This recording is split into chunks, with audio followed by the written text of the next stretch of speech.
Apparently, Glasgow has a serial killer similar to the Manchester Pusher, but this one uses a boat. John said it happened at around 1 a.m. on one of the dark, empty paths of the Clyde, where of course there's no CCTV, as always. As he's walking down, he sees a small boat sitting at the bank. There's no lights, just a silhouette on the water. Out of nowhere, a man steps out onto the deck, totally normal looking, too normal for 1 a.m. on a riverbank, and it just creeps John out. He gets a bad feeling. The man randomly starts gesturing for John to come over to the boat like he needs help with something. But John can tell that something is immediately off. So naturally, John waves him off like, no, I need to go home. But this is happening as he's approaching the narrower part of the path. So John tries to scurry forward, but as he passes him, the man suddenly jolts out his hand and grabs John's jacket and yanks him and like drags him towards the boat. John slips on the wet edge and he half falls into the river, screaming for help. The man still clutching onto his jacket. But then, luckily, voices are heard approaching, like people in the distance. Man instantly lets go,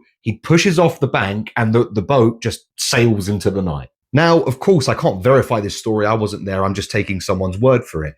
But what I do know is that a body was pulled from the Clyde just last week, and that is not the only body that has been recovered in recent years. So, the question is there a real safety concern along these narrow walkways? Should there be more barriers? Should there be more CCTV? Or is this a case of a psychopath or multiple psychopaths that know how to work the system and have their own malevolent plan in place to act on their murderous tendencies? Maybe it's a bit of both. But as always, you decide.